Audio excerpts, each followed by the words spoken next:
need to know and understand that the Lord is in the midst. Amen.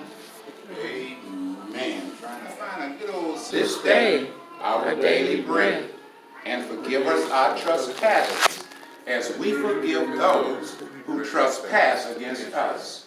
And lead us not into temptation, but deliver us from evil. For thine is the kingdom, and the power, and the glory, forever and ever. Amen. Amen. The flower withereth, but the word of God shall never pass away. Amen. It's good to be here with you all. Seems to me like I'm among friends when I come in here. I've been knowing you long enough now, I can kind of like call you my friend. Amen. Same thing Jesus said. I appreciate that, John. Patrick also. Patrick is always here. I can call Patrick my friend. So I feel like I'm among friends. Amen. And when I'm among friends and talking about God's word, I'm going to make sure that I love my friends. So I'm going to tell my friends the truth. And you know the truth really is when we look at our text, and I know Patrick have his pencil and paper, and Patrick, we're going to be in the book of 1 Samuel, the 20th chapter, the 15th chapter, verse number 20. The 1 Samuel, the 15th chapter, and verse number 20. That's why our lesson text is coming from. And I thank God for this, because to me, I'm going to tell you just what it says, and this is kind of Samuel talking to a man by the name of Saul. He was Israel's first king. And this is what Samuel said.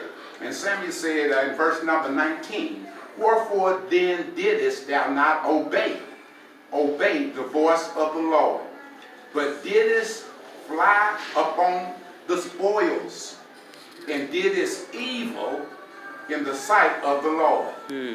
And Saul said unto Samuel, "Yea, I have obeyed the voice of the Lord, and have gone the way which the Lord sent me, and have bought Agag, the king of the Amalekites, and have utterly destroyed the Amalekites.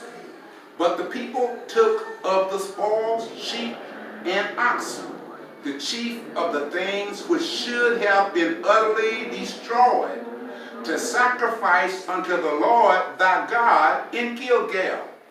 And verse number 22 says, "And Samuel said, Hath the Lord as great delight in burnt offerings and sacrifices as in obeying the voice of the Lord?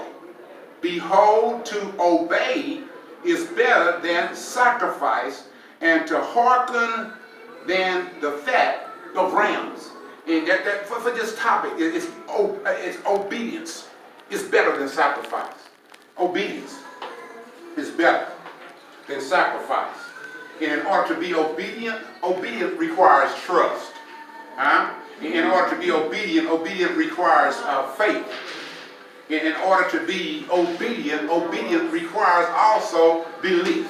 In order to be obedient. Now when we look at this and we're talking about obedience, it's better to obey rather than to sacrifice. In that topic, when we look at how, and you look at our society and our world today, there's a lot of people, John, that have that backwards.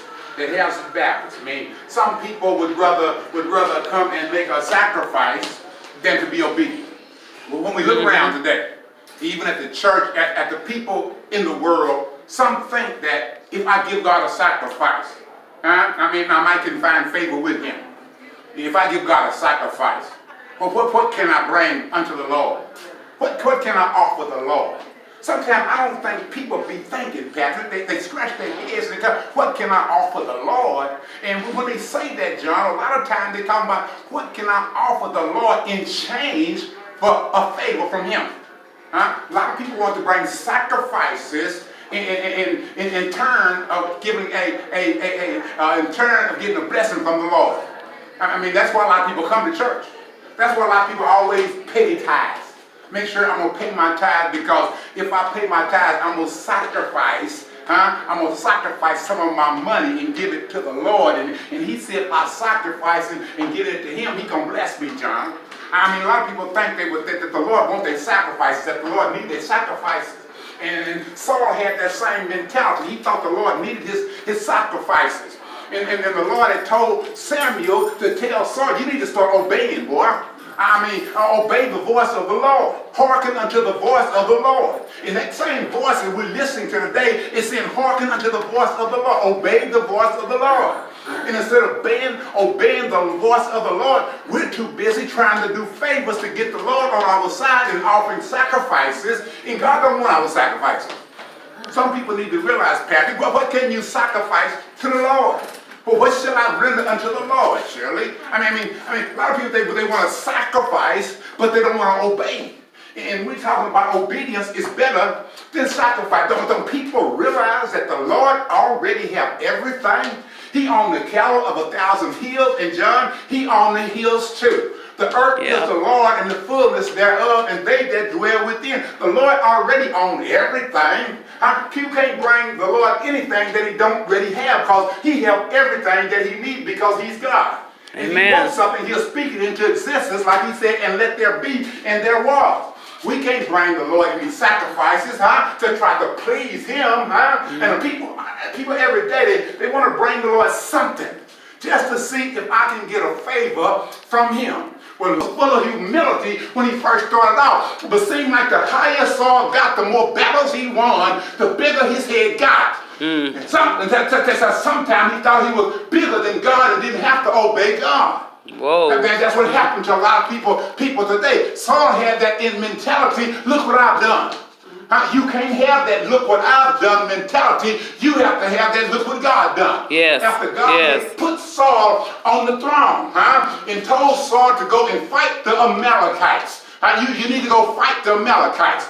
And you need, when you go fight them, Shirley, you need to make sure, Patrick, that you kill everything in that land, because remember, a little leaven will leaven the whole loaf. So I want you to kill everything that's in that land. That's a command from the Lord. Why? Because they were full of idolatry. They worshiped idols. They didn't care about each other. They sacrificed their children. They sacrificed burnt offerings, and they didn't mean anything. God told Saul to go in there and kill up everything in the land. Samuel told Saul, you need to obey the voice of the Lord. Don't think that you can get ahead of the Lord. Remember when you started off, you were just a little fella. You didn't have a whole lot. Your family wasn't rich. You didn't own a whole lot of nothing when you first started off. But soon as you got to be a king, it seemed like you got the big head.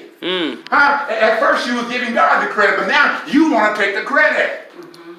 You're not humble anymore, Saul. So Samuel said, guess what the Lord told me to come and tell you. The Lord told you to kill up everything in the land, but you refused.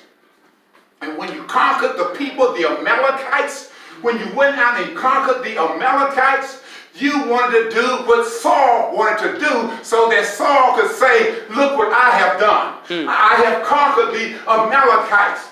Disobeying the Lord the same way that Saul did in this text. He just flat out disobeyed the Lord. Yes. And not only did he disobey the Lord, he wanted to blame it on somebody else. And he wanted to play the blame game, John. Oh, Lord, I disobeyed you because this is what Saul said. Saul says, Lord, I know you told me to kill everything in the land. I know you told me to destroy everything in the land. But the people that were with me, it wasn't me, Lord. I was trying to please the people that were with me. They are the ones that bought all the best stuff back of the land. That they the one that bought all the silver and gold and stuff back from the land where you told us to destroy. They did that, Lord, not me. He was trying to push the blame off on someone else for not being obedient to the Lord, for not obeying the Lord. People often do that. Yeah. Want to push the excuses and stuff off on somebody else to keep from obeying the Lord. And we find out that Samuel did the exact same thing. It says here in the text, and Samuel came to Saul, and Saul said unto him, blessed be thou, I have performed the commandment of the Lord. He said he had performed the commandments of the Lord, and it said, and Saul said unto Samuel, yea, I have obeyed the voice of the Lord, and have gone the way which the Lord sent me, and have bought Agag, the king of Amalek, and have utterly destroyed the Amalekites. But the people took of the spoil, sheep and oxen, the chief of things which should have been utterly destroyed, to sacrifice unto the Lord thy God. Trust in you. They bought back this stuff. They didn't have enough faith in you. They didn't believe in you. So they bought back this stuff in order to try to buy a favor with you by sacrificing unto you.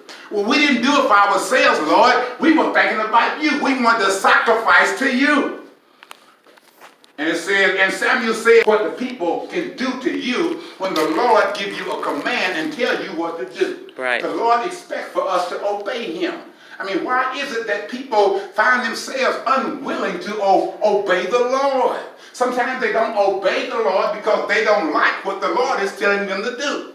So therefore, I don't want to obey the Lord. Saul didn't obey the Lord because he felt like he could get some personal gain out of it. I went out and destroyed them. I can gain favor with the people. Look what I did. I'm Mr. Saul. I'm the king of Israel. I'm the one that destroyed all of this stuff. I'm the one that did this. Now you all got to follow me. He wanted some power and some authority and some recognition. That's why some people cannot obey the voice of the Lord. That's why some people don't believe it's better to obey than to sacrifice, because of the reasons that we have within ourselves to keep from obeying the voice of the Lord. We have our own agendas.